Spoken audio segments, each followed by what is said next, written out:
And I fundamentally believe that we are living in an era of videoification, right? Every vertical that you can think of, be it marketing, be it sales, be it customer support, is going to get videofied if it is not videofied yet. And as far as sales was concerned, I was able to see that personally.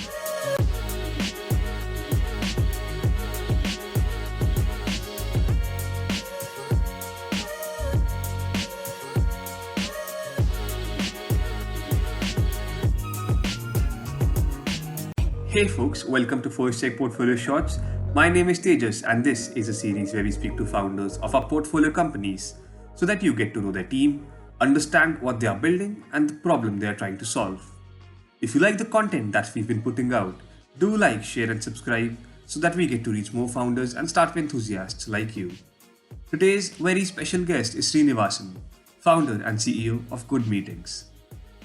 A unique thing about this video is that we recorded the whole interview on the Goodmeetings platform, and my experience was great. Goodmeetings is an online video and AI enabled platform that helps sales guys sell 10 times better over video calls.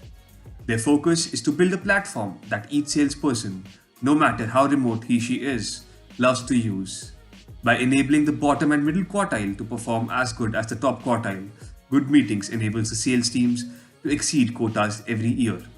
I had a really interesting conversation with Srinivasan, and it was really great to learn about their culture and their plans for the future. Stick around till the end of the episode to learn more. Hi Srini, how are you today? It's great to have you here. Hey, hi Tejas. I'm doing great. How are you doing? I am doing good too. So, Srini, my first question for you today is that what is the problem you're trying to solve as the CEO and founder of Good Meetings? Yeah. So Tejas, Good Meetings is an online video platform that helps sales guys sell 10x better on video by helping them give much better demos, right? Uh, so you can think of us like a sales platform, a video platform that is purpose built for sales, right?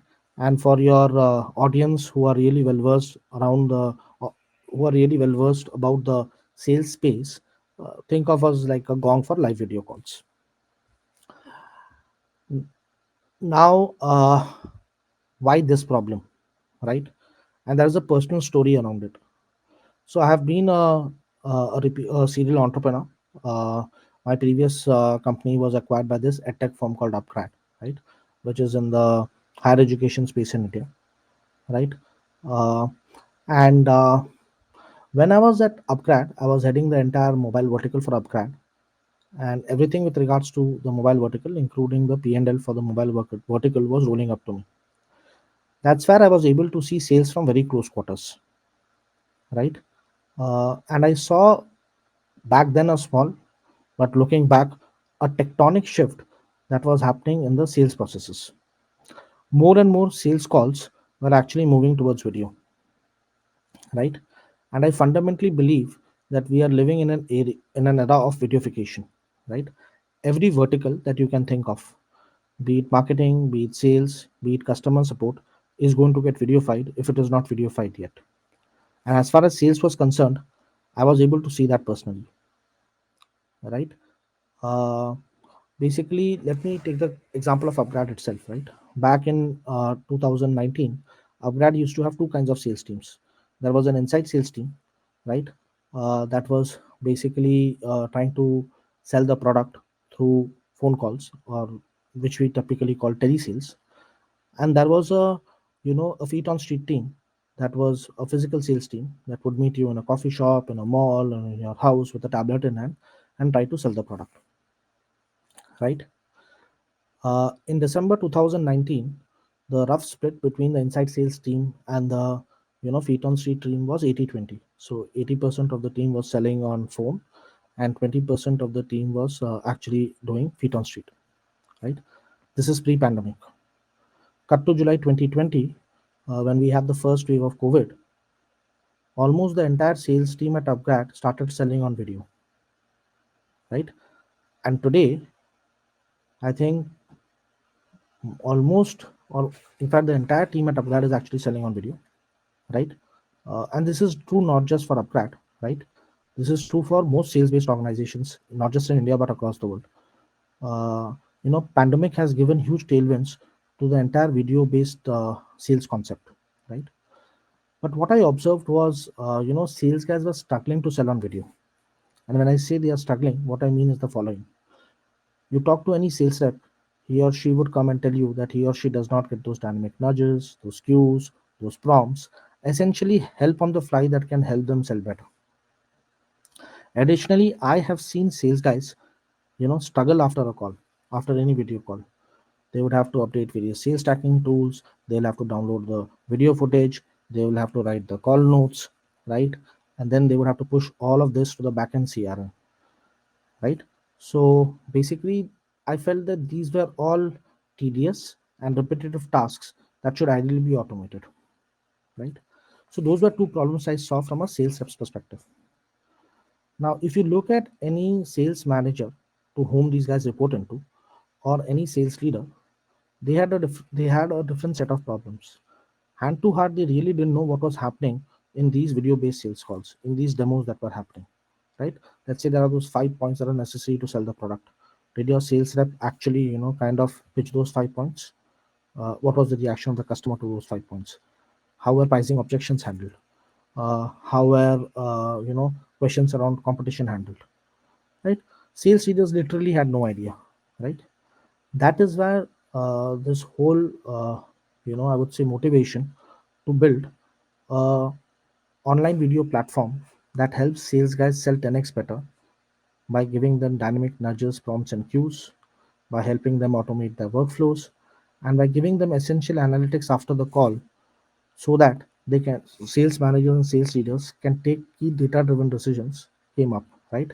And that's what actually prompted me to build good meetings, because I fundamentally, as I told you, with the onset of COVID, we are looking at an irreversible change where more and more sales calls are happening over video, and that's here to stay. But you need a dedicated platform that can help sales guys sell much better on video, right?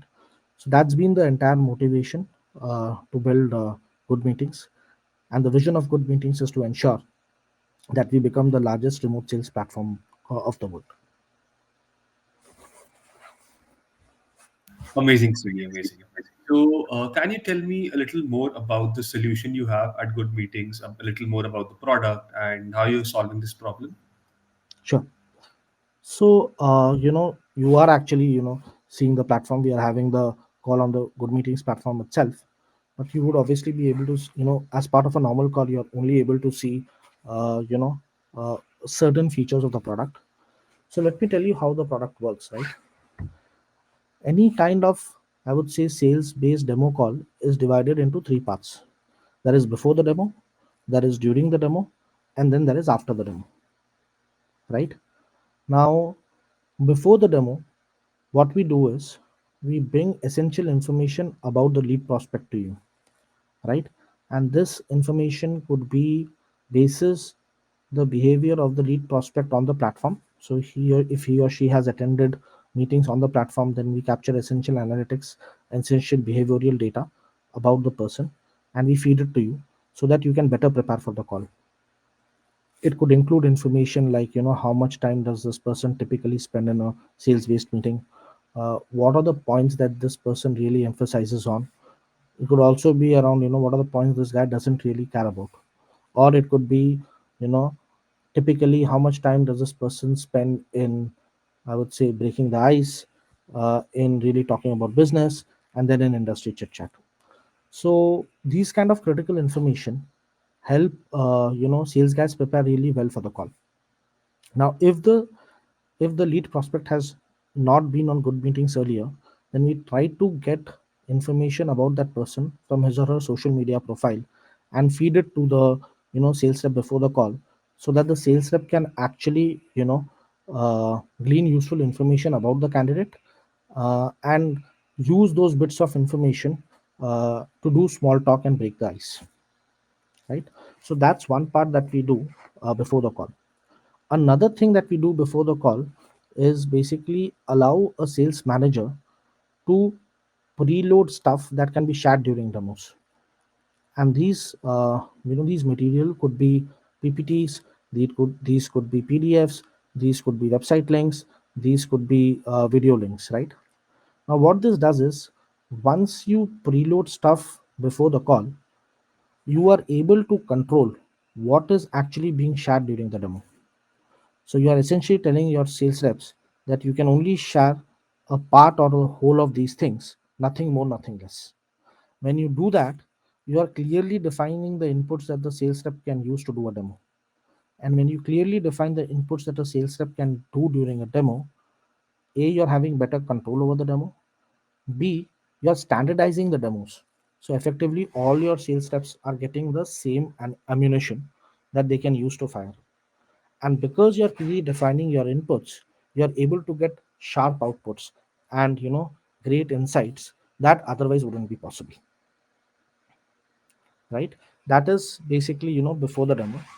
During the demo, as I mentioned, we give dynamic nudges, prompts, and cues, and capture essential, analytics that is used to give useful insights to the sales rep and the sales manager, not just about the call, but also, about the lead, so that you can really understand, whether the propensity of the lead to take your product.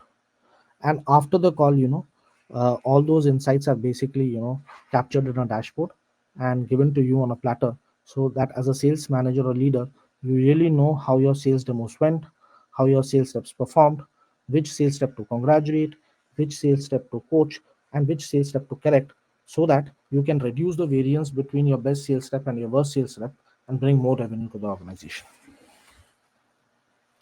Amazing, Srini, amazing. So, my next question for you is what is the progress you've had so far?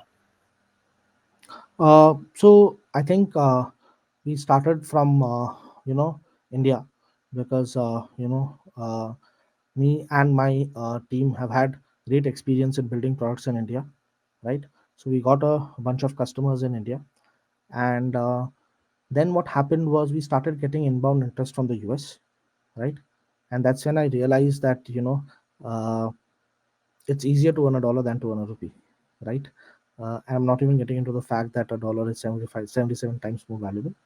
uh, so that's when I actually traveled to the US with regards to growing this product for the first time, right? At the end of last year, and we started getting US customers. So now we've actually become a global organization, where we not only have clients in India, but we also have clients globally, including in US, which is the largest monetizable market in the world. That's awesome, Srini. That's awesome. So, can you talk about the company culture at Good Meetings? Yeah, I think the first thing that really stands out in the as far as good meetings culture is concerned, is why, because we are a remote sales platform, we ensure that the culture of being remote is ingrained within all of us. So fundamentally, one good thing that we have is, uh, employees can work from anywhere in the world, right? So our head of product marketing actually was based out of Cuttack for the longest time, right? Uh, our CEO actually shuttles between Bangalore and Chennai, right? Our head of customer success uh, also shuttles between Bangalore and Bhubaneswar. So that's one thing that has been, something that has really been appreciated by not just the employees of the organization, but also by our peers and generally people at large. The other culture that we are really proud about is that we are very fluid as an organization. We really don't give a lot of weightage to pedigree or vintage. What we actually give weightage to is hunger and the right attitude, right? I'm not saying pedigree and vintage is of no use. Of course, pedigree and vintage does count in many scenarios, but hunger and attitude is what we actually kind of prioritize over everything else. uh, so we've used that as a as one of the main yardsticks to really recruit people, and that has really stood us in good stead. That's awesome, Srini. So, my last question for you today is that every startup founder has this real moment in their lives where they just feel that they're building something cool. and I'm sure you've had that moment too. So, can you tell me about that particular moment? There are a couple of moments that stand out. Let me share two moments with you because it's very difficult for me to choose which of those moments was, the defining moment. Both of them have been defining for us at various levels. The first moment was when we got this idea, right? And like any other entrepreneur, I started building and I started talking to customers. But when we actually landed our first client in India, and the product was not even complete, and the client was like, hey, you know what, if you can give me even this half baked product, I'm really ready to pay a premium. And the proof of the pudding is in the eating. And as far as B2B SaaS products are concerned, the proof of finding something big is when customers are really ready to pay you on the basis of a single demo. So that was one big defining moment, which really kind of we felt that was a huge shot in the arm for us. The second big defining moment for us was when one of our first clients in the US, right, actually decided to discard their other sales enablement tools, right, and decided to pay us a 3x premium, and started using our tool for all their sales enablement efforts. Now, that was again uh, something that helped us grow our confidence in leaps and bounds. So, in my mind, those two events have been really defining moments as far as kind of building this company is concerned. That's awesome, Srini, and it was really nice talking to you today. And I hope you had a great time too. Thank you for being here. Thanks a lot, Tejas.